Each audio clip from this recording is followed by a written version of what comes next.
Good morning, friends. Happy March 1st. It's day 60 in a new month. We've got our Bible and we've got our coffee. Perfect for Bible and coffee. All right, let's get started. Today is Numbers chapter 6 and 10. So we're going to start with chapter 6. And this is the Nazirite laws. The Lord said to Moses, "Speak to the Israelites and say to them, if a man or woman wants to make a special vow, a vow of dedication to the Lord as a Nazirite, they must abstain from wine and other fermented drink and must not drink vinegar made from wine or other fermented drink. They must not drink grape juice or eat grapes or raisins. As long as they remain under their Nazirite vow, they must not eat anything that comes from the grapevine, not even the seeds or the skins. During the entire period of their Nazirite vow, no razor may be used on their head.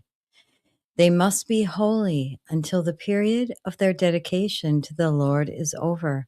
They must let their hair grow long. Throughout the period of their dedication to the Lord, the Nazirite must not go near a dead body, even if their own father or mother or brother or sister dies. They must not make themselves ceremonially unclean on account of them, because the symbol of their dedication to God is on their head. Throughout the period of their dedication, they are consecrated to the Lord. If someone dies suddenly in a Nazirite's presence, thus defiling the hair that symbolizes their dedication, they must shave their head on the seventh day, the day of their cleansing. Then on the eighth day, they must bring 2 doves or 2 young pigeons to the priest at the entrance to the tent of meeting. The priest is to offer one as a sin offering and the other as a burnt offering to make atonement for the Nazirite, because they sinned by being in the presence of a dead body. That same day they are to consecrate their head again. They must rededicate themselves to the Lord for the same period of dedication and must bring a year-old male lamb as a guilt offering. The previous days do not count because they became defiled during their period of dedication. Now, this is the law of the Nazirite. When the period of their dedication is over, they are to be brought to the entrance to the tent of meeting. There, they are to present their offerings to the Lord: a year-old male lamb without defect for a burnt offering, a I can't talk. A year-old ewe lamb without defect for a sin offering, a ram without defect for a fellowship offering, together with their grain offerings and drink offerings, and a basket of bread made with the finest flour and without yeast, thick loaves with olive oil mixed in, and thin loaves brushed with olive oil. The priest is to present all these before the Lord and make the sin offering and the burnt offering. He is to present the basket of unleavened bread and is to sacrifice the lamb as a fellowship offering to the Lord, together with its grain offering and drink offering. Then at the entrance to the tent of meeting, the Nazirite must shave off their head that symbolizes their dedication. They are to take the hair and put it in the fire that is under the sacrifice of the fellowship offering. After the Nazirite has shaved off their hair that symbolizes their dedication, the priest is to place in their hands a boiled shoulder of the ram, and 1 thick loaf and 1 thin loaf from the basket, both made without yeast. The priest shall then wave these before the Lord as a wave offering. They are holy and belong to the priest, together with the breast that was waved and the thigh that was presented. After that, the Nazirite may drink wine. This is the law of the Nazirite who vows offerings to the Lord in accordance with their dedication, in addition to whatever else they can afford. They must fulfill the vows they have made according to the law of the Nazirite. And now we're going to move on to the priestly blessing.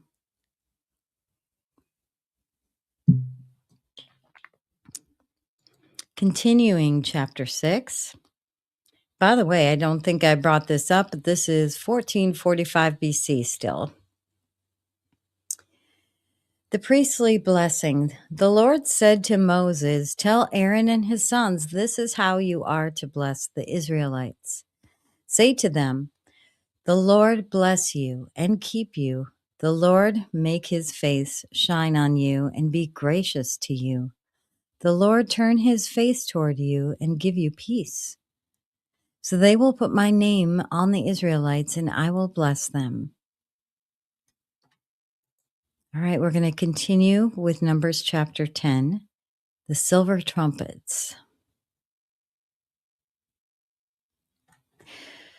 The Lord said to Moses, "Make 2 trumpets of hammered silver and use them for calling the community together and for having the camps set out. When both are sounded, the whole community is to assemble before you at the entrance to the tent of meeting. If only one sounded, the leaders, the head of the clans of Israel, are to assemble before you.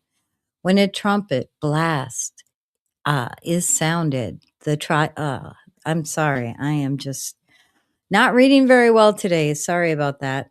When a trumpet blast is sounded, the tribes camping on the east are to set out. At the sounding of a second blast, the camps on the south are to set out. The blast will be the signal for setting out. Together the assembly blow the trumpets, but not with the signal for setting out. The sons of Aaron, the priests, are to blow the trumpets. This is to be a lasting ordinance for you and the generations to come. When you go into battle in your own land against an enemy who is oppressing you, sound a blast on the trumpets. Then you'll be remembered by the Lord your God and rescued from your enemies. Also, at your times of rejoicing, your appointed festivals and new moon feasts, you are to sound the trumpets over your burnt offerings and fellowship offerings, and they will be a memorial for you before your God. I am the Lord your God. All right, continuing on, the Israelites leave Sinai.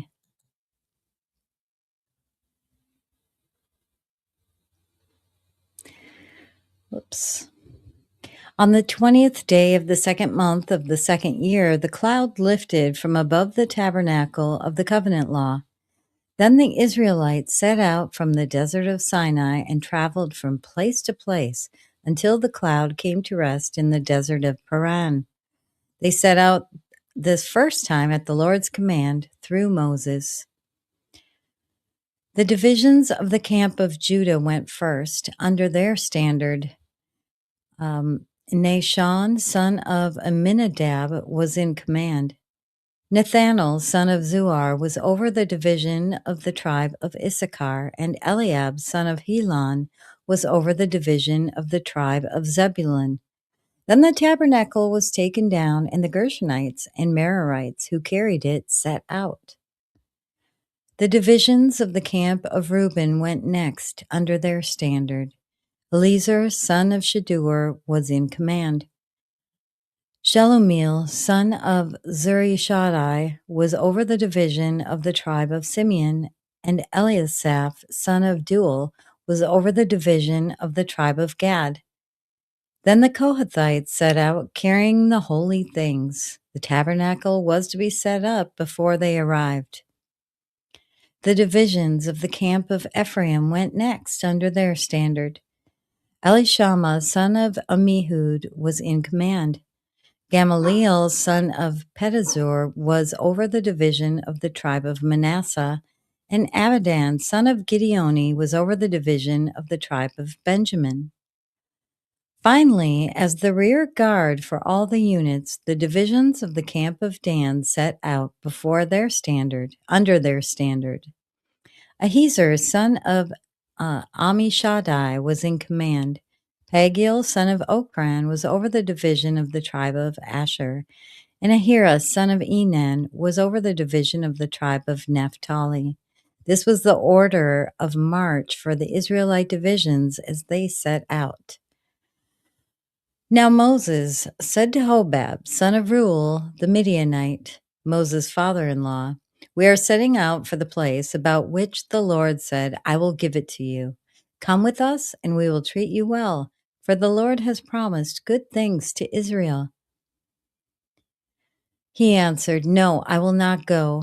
I am going back to my own land and my own people." But Moses said, "Please do not leave us. You know where we should camp in the wilderness, and you can be our eyes. If you come with us, we will share with you whatever good things the Lord gives us." So they set out from the mountain of the Lord and traveled for 3 days. The ark of the covenant of the Lord went before them during those 3 days to find them a place to rest. The cloud of the Lord was over them by day when they set out from the camp. Whenever the ark set out, Moses said, "Rise up, Lord. May your enemies be scattered. May your foes flee before you." Whenever it came to rest, he said, "Return, Lord, to the countless thousands of Israel." All right, that concludes today's reading. Thank you so much for joining. Please be sure to like or subscribe. Again, this was day 60, and happy March, new month. I will see you tomorrow for March 2nd, day 61. Have a blessed day. Bye-bye.